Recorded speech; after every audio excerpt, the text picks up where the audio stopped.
Տեղի ունեցավ Վանաձորի ծննդատան բացման պաշտոնական արարողությունը։ Ծննդատունը կառուցվել է Կարապետյանների ընտանիքի և անձամբ ազգային բարերար Սամվել Կարապետյանի ներդրումներով։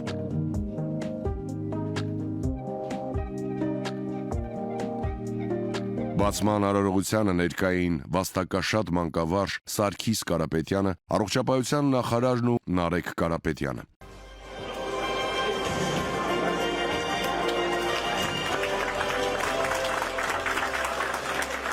54 տարվա մանկավարժ Սարգիս Կարապետյանը հուզված էր և ժապավենը կտրելիս և ելույթի պահին։ Շնորհավորանքի խոսքեր ու բարի մաղթանքներ։ Ցանկությունն է, որ հայ կանայք մայրանան իրենց արժանի պայմաններում։ Հիմա դա լիարժեք հնարավոր է։ Գերժամանակակից ծննդատունը հնարավորություն կտա մարզի տարածքում օգտվել անհրաժեշտ բոլոր ծառայություններից։ Նախկինում պայմաններից ելնելով ուղղությունը մայրաքաղաք էր, հաճախ վտանգներով լի։ Հիմա գորշ պատերն անցյալում են, փոխարինվել են միջազգային ստանդարտներին համապատասխան պայմաններով և որ կարևոր է, անհրաժեշտ բոլոր սարքավորումներով։ Բարի վայելում, ասում է Կարապետյանը։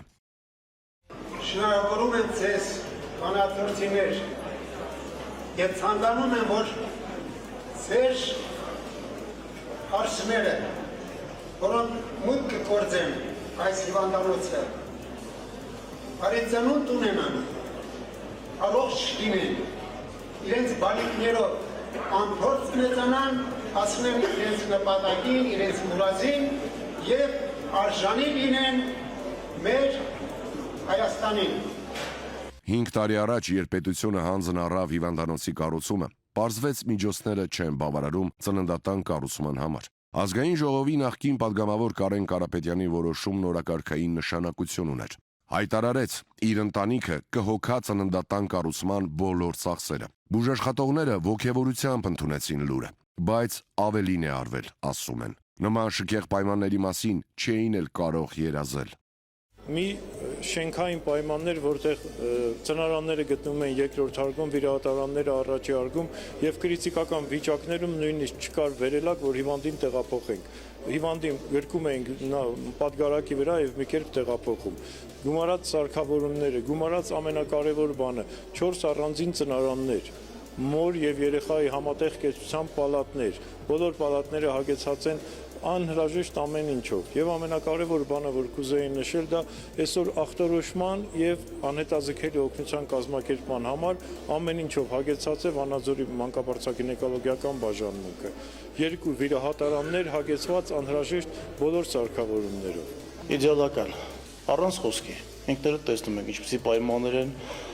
շահագործման հանձնել, ինչպիսի հրաշալի պայմաններ են և բուժաշխատողի համար և նաև ազգաբնակչության սպասարկման համար հրաշալի պայմաններ, առանց մեկնաբանության իդեալական պայմաններ։ Փաստացի 3 հիմնական խաղացող է եղել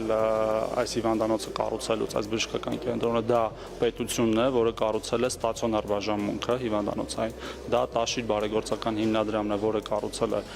ծննդատան մասնաշենքը և դա Համաշխարհային բանկի վարկն է, որը հագեցրել է ամբողջ հիվանդանոցը։ Մինչ բացման արարողությունը վաստակաշատ մանկավարժ Ամալիա Կարապետյանի անվան մոր և մանկան առողջության պահպանման կենտրոնում լույս աշխարհ էր եկել առաջին փոքրիկը։ Ընտանիքը ծննդատան առաջին տան 4-րդ երեխային Ամալիա անվանեցին՝ ի երախտագիտություն Կարապետյանների ընտանիքի։ Ով եթե ոչ 4 անգամ փոքրիկ լույս աշխարհ բերած կինը կհասկանար նախկին ու ներկա պայմանների տարբերությունը, անհամեմատելի են։ Երբ որ ծնվեց բալիկս, տեսնելով անձնակազմի մեծ ոգևորություն ու ծննդատան մուտքի մոտ մտնելով հենց այդ անուն ազգանունը կարդալով, որոշեցինք, որ պետք է հենց եթե առաջինն է ու առաջին աղջիկ երեխան է, ինչու՞ չէի պատիվ Ամալիա Կարապետյանի թող կրի այդ անունը։ Ես դա որպես փոքրիկ երախտագիտություն, այսքան մեծ գործ, այս մեծ նվերը մեզ պարգևելու համար։ Ամեն ինչը կա, մնում է բժիշկը թերապետի հետ ապարատուրային ճիշտ օգտագործի, ճիշտ դիագնոզը տա, բուժումը ճիշտ նշանակի, տեղորայքը, որպեսզի հիվանդը առողջանա։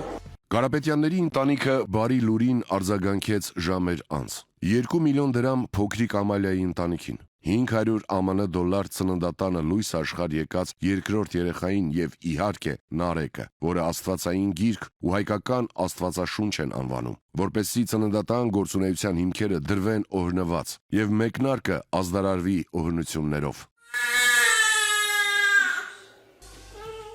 Կարապետյանների ընտանիքի կառուցած ծննդատունը որպես նվեր արդեն հանձնվել է պետությանը։ Հերթական խոշոր ներդրումը միտված էր պայմանների բարելավմանն ու ծնելիության մակարդակի խթանմանը։ Եվ ինչպես հայտարարել է Կարեն Կարապետյանը, ընտանիքի բարեգործական ծրագրերը շարունակվելու են։